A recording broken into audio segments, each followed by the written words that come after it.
across today. I'm like still frozen. All right. Oh, good. All right. Good morning, everyone. On this very bitter, cold Friday. I was just saying I walked across and I feel like I'm entirely frozen just getting here. It is a pleasure to be here at the end of the full week 2. Happy today to be joined by our chair of the Judicial Proceedings Committee, Will Smith, the vice chair of our Education, Energy, and the Environment Committee, Senator Cheryl Kagan, and our Baltimore County Senator Charles Sidner, who has just been an absolute stalwart on so many issues this session. It's been a very, very busy week. Of course, it's been a bit of an extraordinary week with school closings and with the snow.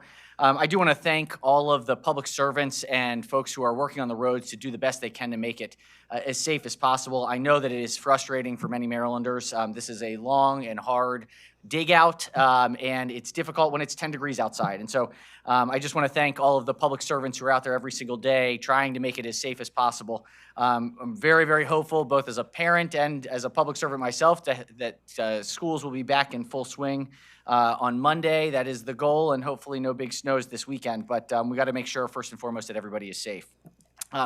So I have a number of colleagues who I am joined with today who have key bills that are moving very early in session, and so I want to leave the bulk of time for them to discuss those bills. But I want to thank also all of the members of the Senate, both our Republicans and our Democrats. We had an important debate yesterday to which the chair of judicial proceedings will discuss around immigration provision bills and the deep, deep concerns we have about ICE and how they are operating in the country, and particularly here in Maryland. I was just really proud of the way that the Senate operated. It was tense, which it should be because these are hard issues, but it was respectful, it was thoughtful, and while there are differences of opinion and we disagree on some of the outcomes, I think it was a showing of what the best of Maryland can be, that we can have these thoughtful, value-based conversations and still find a way to move forward. We will continue, as we've said over and over again, to focus on the core things in session. We're going to focus on growing our economy, finding ways to invest in our competitive industries, lowering costs for all Marylanders wherever we can, but especially in energy, healthcare, and housing. And then, of course, do whatever is possible to avoid the harmful policies that we're seeing from this federal Trump administration. As you saw, we took a number of those steps this week, and you'll hear about a few more where we're going to be protecting democracy and making the important efforts to do what we can here in Maryland to stand up to this administration's abuses.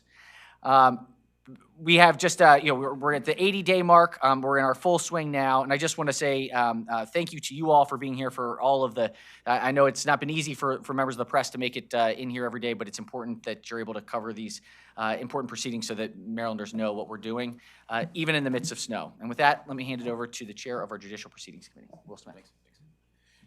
Hey, good morning, everyone. The Judicial Proceedings Committee has obviously been very busy. As the Senate President mentioned, we have held several bill hearings, have had a briefing, but we've been focused on immigration. And as you are probably aware, we had 2 big immigration bills on the floor yesterday.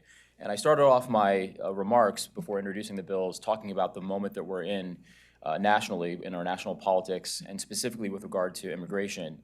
And it feels somewhat of a disorienting time as we've all been discussing and had this kind of dialogue back and forth for the last year. And with regard to immigration, I talked about the examples that we've seen from the recent shooting and killing of Alex Priddy to Renee Good, a 5-year-old boy being separated, used for bait, Liam, now in Texas. You've seen masked agents dragging people out of their homes, sometimes without a judicial warrant. Dragging people out of their cars, masked, and the level of terror and fear that this activity has instilled in the American people across the nation. And so the question has to be asked, what are we going to do as Marylanders to protect our values, and do we feel as though we can have a formal relationship with an agency that is behaving in this manner under these conditions? And the answer is obviously no.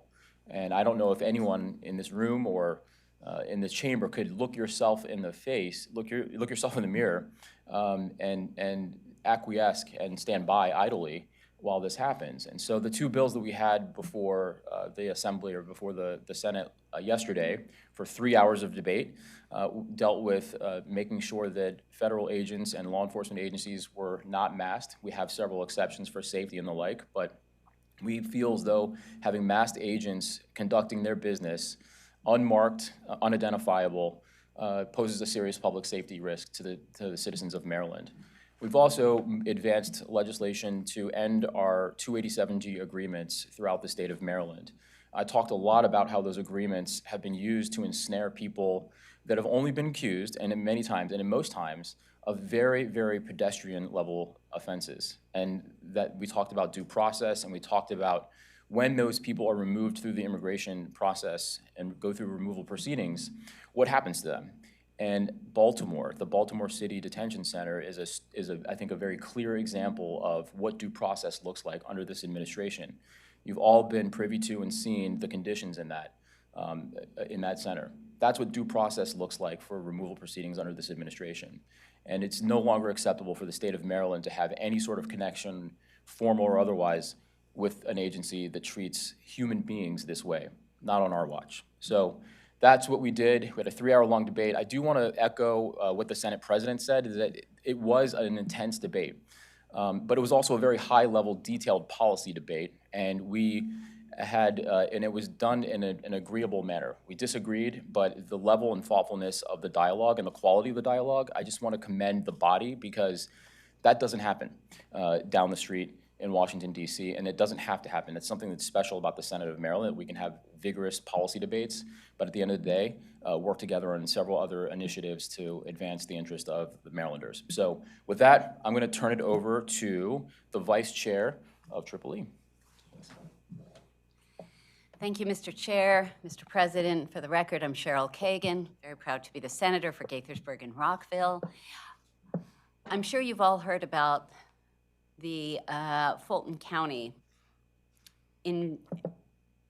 I don't even know what word to use yet, sorry. The capturing of every ballot from the 2020 election, every backup, every record of how Fulton County voters cast their ballots. Who knows what they're going to do with them? Who knows what privacy and accountability there's going to be, or why they thought this was a good idea? But in Maryland, we are standing up for democracy. And one of the bills, one of the 3 voter bills, election bills, that my committee passed unanimously yesterday was about special elections. We have had almost 1 in 4 members of our General Assembly that were initially appointed to fill a vacancy, which is fine. We want a full complement of 188 legislators, but when there's a vacancy very early in the term, we believe the voters should express their preference rather than party leaders. So I think it's important. This bill has passed. It's a constitutional amendment. It has passed almost unanimously last year and the year before. I hope and expect that it will happen that way again this year, because legislators should be elected rather than selected, so they can be accountable to their constituents and make sure that they are ready to serve. It's not the only election bill. We are also taking proactive measures against some of the threats that are coming out of Washington, but you will hear more about that a little later. But know that in Maryland, we believe in democracy, and we are led by President Ferguson, who has been steadfast and clear about our commitment to these issues. And now I am delighted to bring up my friend and the leader on our Voting Rights Act for the last 2 years, Baltimore County Senator Charles Sydnor. Thank you very much. First of all, I would just like to ask the question, what is a right without an enforcement mechanism? It's a promise without teeth. More precisely, a right without an enforcement mechanism is aspirational, not operational. It exists on paper, in rhetoric, or in moral theory, but not in lived reality. Put more bluntly, a right without enforcement is permission for the powerful to ignore it. On August 6, 1965, President Lyndon Baines Johnson signed into law the Voting Rights Act of 1965, which was a landmark piece of federal legislation designed as an enforcement mechanism for the 15th Amendment to eliminate illegal barriers that prevented Blacks and other racial minorities, particularly in the South, from exercising their right to vote. And while significant for its time, the Voting Rights Act has systematically been weakened by the Supreme Court and states that were hostile to this particular tool. So for a number of years, and last year, the Maryland Senate, we were able to pass legislation, the Maryland Voting Rights Act, which unfortunately it died last year, but was just voted on and out of committee yesterday and likely to be on the floor next week, which will it shows our effort to ensure that Marylanders, in exercising their rights, will have a remedy if dismissed by local government. And I speak from experience. Many of you covered the suit for me and my neighbors that we filed against Baltimore County when they violated the Maryland voting rights, and this was back in 2021. The lawsuit alleged that the county council's redistricting map illegally diluted the voting rights and voting power of Black residents by packing us into a single majority district. Our council successfully enjoined the county from that act, forcing the county to produce a fair map.